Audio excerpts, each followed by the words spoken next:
Hey Internet, Chris Bostock here at the iMove Personal Training Studio, and today we're going to be going through 5 key essential things you need to do when you're doing a deadlift. This doesn't matter whether you are doing conventional or sumo, they're kind of key pillars that we just should be doing when we're doing it, which means this is not going to be going over the technique of necessarily how to do a deadlift.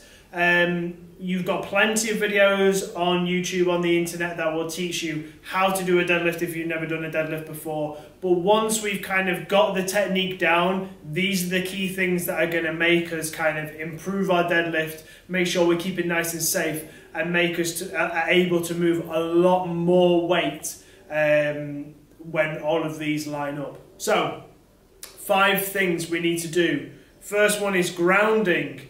The next one is tension and pulling slack. The next one is being patient.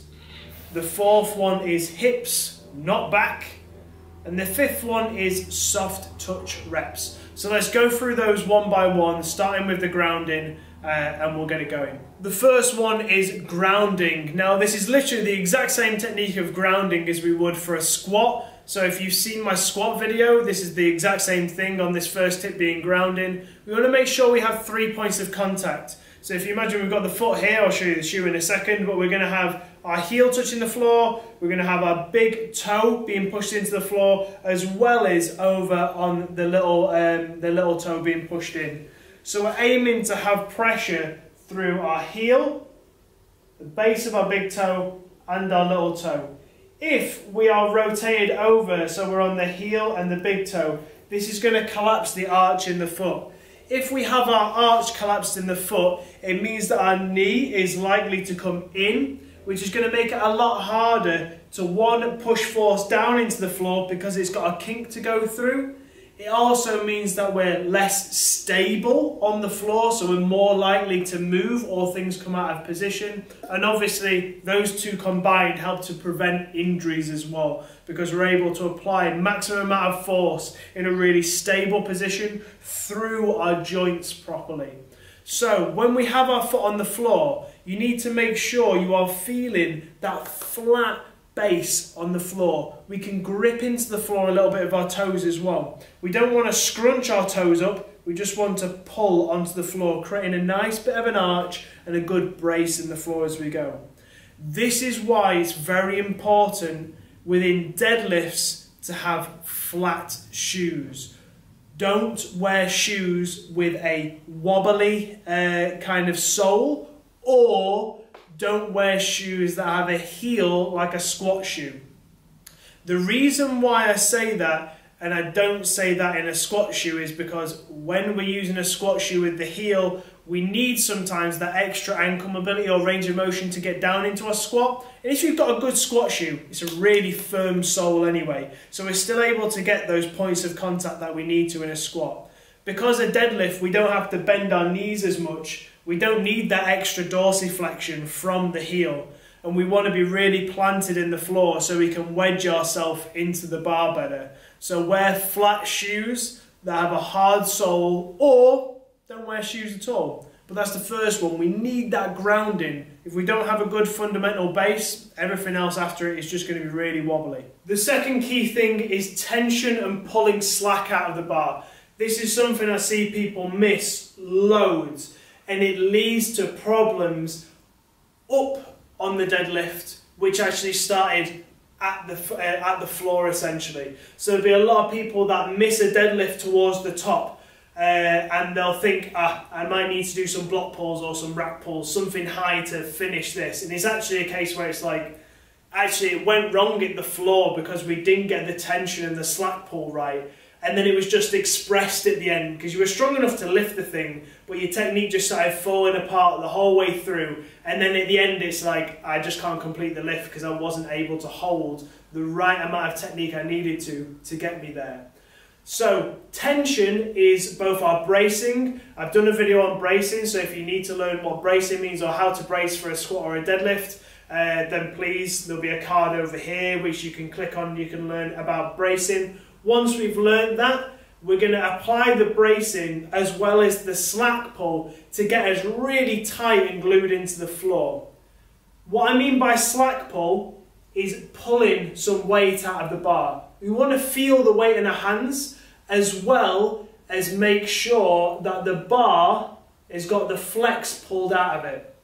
So you'll see a lot of people yank on the bar when they go to deadlift. There is a little bit of space between the bar and the plates. So if you listen to this, that is the bar being pulled up into the plates. The bar is weightless until it hits the plates. So if we pull against it really hard, you're going to pull thin air, hit the plates, and then it's going to fire back at you and jerk you out of position. That then is going to jerk us out of position, and we come all the way to the top and we can't get the thing finished, and it's not the top that was wrong, it was the bottom. We need to learn to pull the slack out of the bar. There's many different ways we can pull the slack out of the bar in terms of how we go about it, but the main thing is just trying to get a solid brace at the same time as applying pressure down into the floor while pulling the slack out. I'm going to show you the way that I like to pull slack out of the bar and then show you a few different examples of how to do it, but it doesn't matter which one you choose so long as you do one of them. Now I'm going to do this as a conventional deadlift, but I will also be showing how to do a sumo later on. Essentially the way you pull the slack out of the bar is the exact same thing for the sumo and the conventional. It's just your body's going to be in a different position. So the three main versions of a slack pull, or the ways you can pull the slack, are as follows. We can get tight at the bottom and pull into the slack and then accelerate through. We can pull slack and then get tight into the bottom, and we can also pull slack and get tight at the same time. So the first one is probably the easiest one for most people to do, because essentially you are just starting to apply more and more pressure and getting yourself into the point where the bar is almost lifting itself off the ground, and then you just continue the pull. So from here, if I set myself up into a conventional deadlift, I'm going to get myself where I'm in position to pull. From here, the bar is not got its slack pulled, it is just loose. What I'm going to do in this position now is breathe and brace. I'm then going to leave my arms long, start to push down into the floor, straightening my legs and letting the weight of the bar come into my hands. You don't want to push so much that you actually stand up, just that the bar starts to bend or you feel the weight in your hands. Once we're in that position then, all we have to do is continue to push and accelerate through the movement. So the first one is that bottoms up approach, where we go brace, grab, and then slowly pull the slack out, and once the slack is gone we can accelerate through. So from here, first one, get myself in position, brace, slowly accelerate.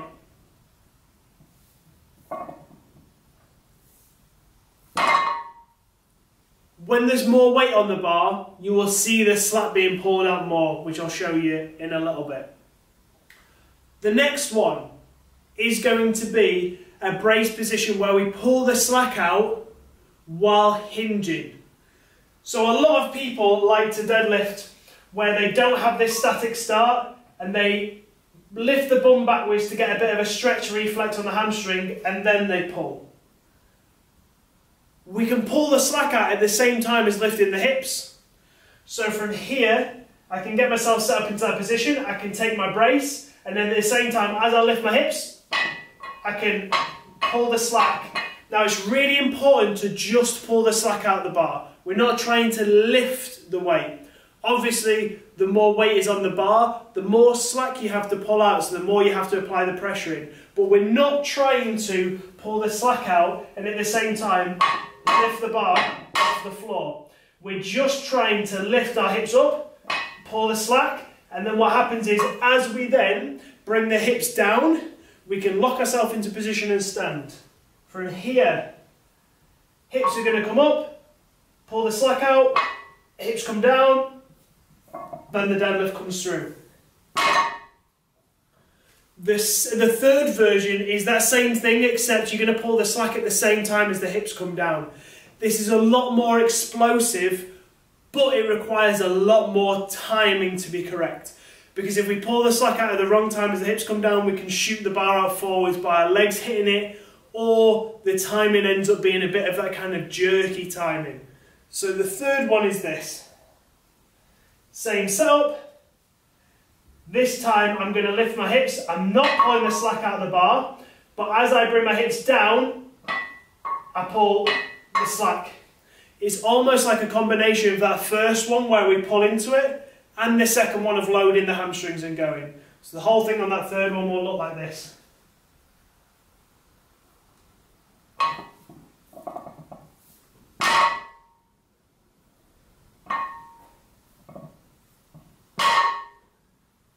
Doesn't matter which one you choose, we need to pull the slack out of the bar. I'm going to shove some more weight on there. I'm going to do a sumo deadlift and show you what it looks like to see the slack really being pulled out so you can recognise what it's going to look like.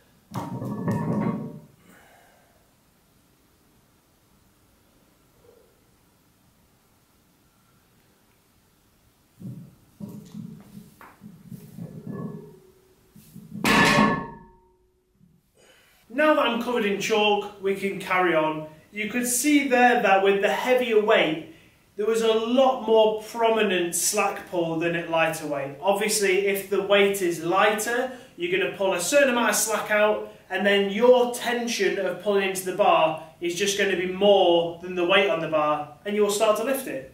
As that weight gets more, you need to push in more until we get to that point where we start to lift the bar off the floor.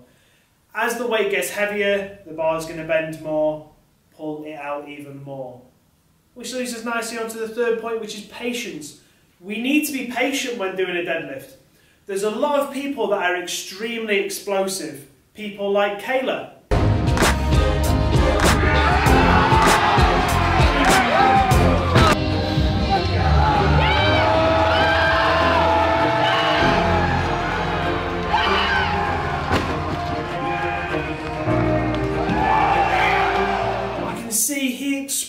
Into his deadlift. The one thing Kayla does though is keep a really good position.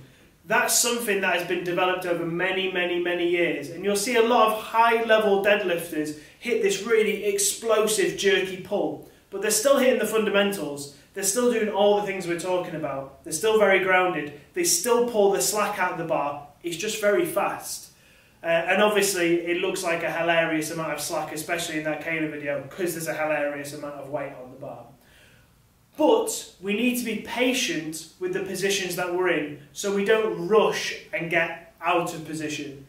If you were to grab the bar and you started to pull, and then as you were starting to lift you were like, I'm going to go too fast, too fast, too fast, too fast, the hips end up coming up first.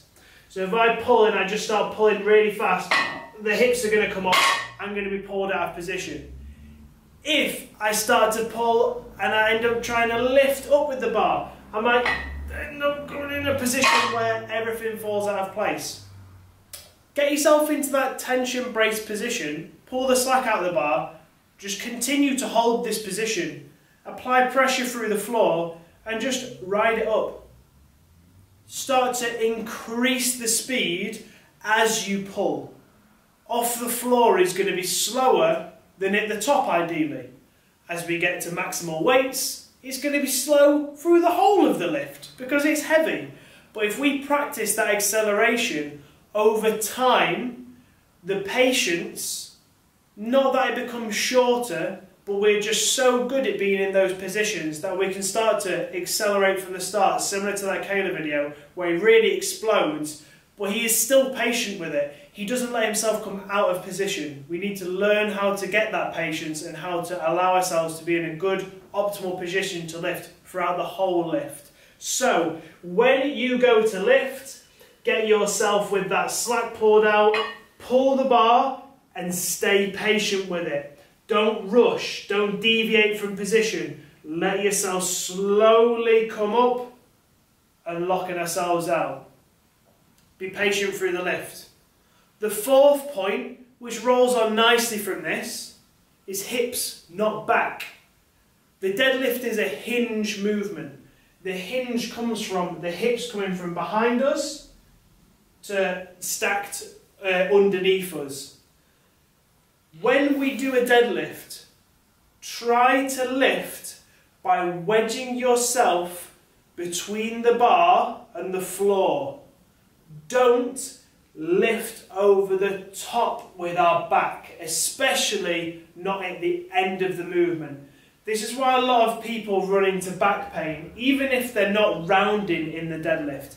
It's because they're using their back a lot to lift instead of using their hips.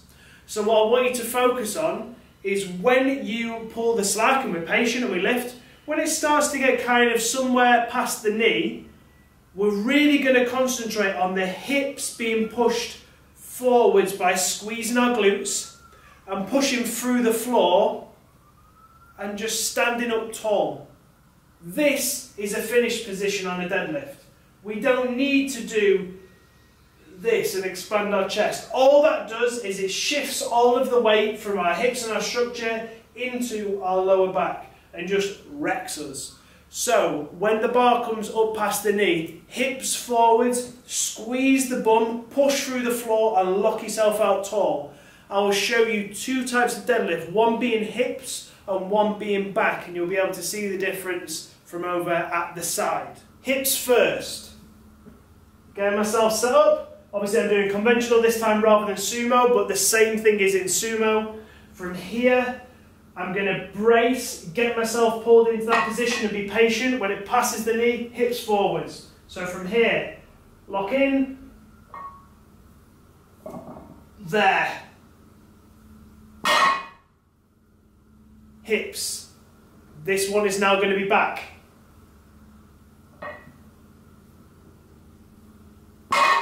Hopefully we can see the difference in that. One looks like my back is lifting the weight. One, I just wedged my hips forwards and that brought myself up. Use the hips and the legs to lift the weight, not your back to straighten up. There are certain times, especially in competition, if you do compete, where we need to get the shoulders back. Now try to use your lats to pull the shoulders back rather than your lower back. So oftentimes you will see a competitive lift where something like this will happen, where you will come up to the top, we go hips forwards, but then our shoulders are rounded. So we need to get into this position. So our shoulders are behind the bar. We want to try and do that by using our lats and glutes to straighten rather than lifting over the top of the bar to straighten out. Don't lift your chest up and pull your shoulder blades backwards. Squeeze your bum and flare your lats back. And that will get that position that we need to get the white lights without giving the red lights on the lower back. The fifth and final thing is to do with reps when we're repping deadlifts. Now, it's called a deadlift because it is from a dead stop. If we are bouncing our reps, we are doing a bounce lift, which we don't want to do. There are times when you can do that. If you're a strong man and you're in competition, you're trying to get the most reps you can, maybe you will bounce the weight so you can get some extra reps.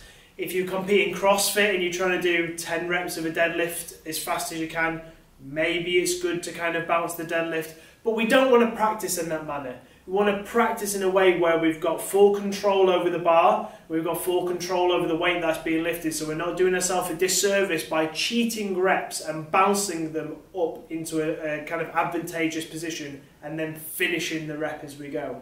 Especially if we're competing doing powerlifting style stuff. Make sure your reps come from a dead stop every single time. To do this as well, I want you to try and bring the bar down with a really soft touch. So if you were to reverse a slack pull on the way down, you will come down, or going conventional, will come down, and then as you come down, the plates are going to hit the floor first, the bar is going to be a little bit bent. What we want to do is softly put these weights on the floor, let the slack come out, and then just pull straight back into the slack. Because you've got the tension and you're holding onto the bar, we don't need to get back into position to pull again. If we come down nice and steady, you'll be in a really good optimal position to pull for your next rep. If the weights come down soft, they're not going to roll in different directions. We're going to place them exactly where we want. and then we're going to let the weight settle on the floor and the slack come out a little bit and we pull back into it, and that should mean that we're actually repping the amount of weight we need to, or the amount of weight that's on the bar. So soft, controlled reps. So from here, if I am lifting, I'm going to bring it up into a rep. As I come down, I'm going to slightly tap, and then go again. Every single time this rep is settling and then coming. If we do that, we're going to get the most benefit. We're going to get controlled eccentrics. So we're in control of the movement coming down. A lot of your strength comes from the eccentric part of the movement, the downward part. We then express it in the concentric, the lifting up part. So if we're always dropping the weight, not getting as much strength as we could potentially do in our rep counts. We're also going to be in full control of where the bar is. We're going to be in full control of where our body is. That's going to be extremely important for doing reps. So whenever we're doing reps of deadlift, try to place it down nice and soft, let the slack come out, and then just pull straight back into it for your next rep. That's the 5 things we need to do once we've mastered the deadlift technique down and we know kind of how to lift the bar off the floor and what's going on. We've got grounding, feeling the floor, making sure we're in a good position. We've got tension and slack pull, making sure we're creating tension between ourselves and the floor and the bar at the same time as pulling the slack out of the bar, so when we lift we don't jerk the weight. The next one is going to be patience, making sure we're not rushing. Get yourself in position, create the tension through the body and get the slack out of the bar, start to pull, and then just allow yourself to keep this position and pull against it. Don't rush, don't jerk the bar, don't try and do any craziness. Just keep pushing into the floor using the hips to finish the movement. The 4th one, hips. Lift by pushing through the floor really hard and shoving the bum with a nice bit of a squeeze forwards. Hinge the bar up. Don't lift the bar up with our back. And then our final one is those reps where we're just making sure that we're not bouncing the weight off the floor. Bring it down, let it lightly touch so we're in a good position. We've still got tension on the bar is in a good position, and then we can just pull straight back into it for the next rep. 5 things, make sure you're doing these, your deadlift's going to explode, you'll be lifting all the weight.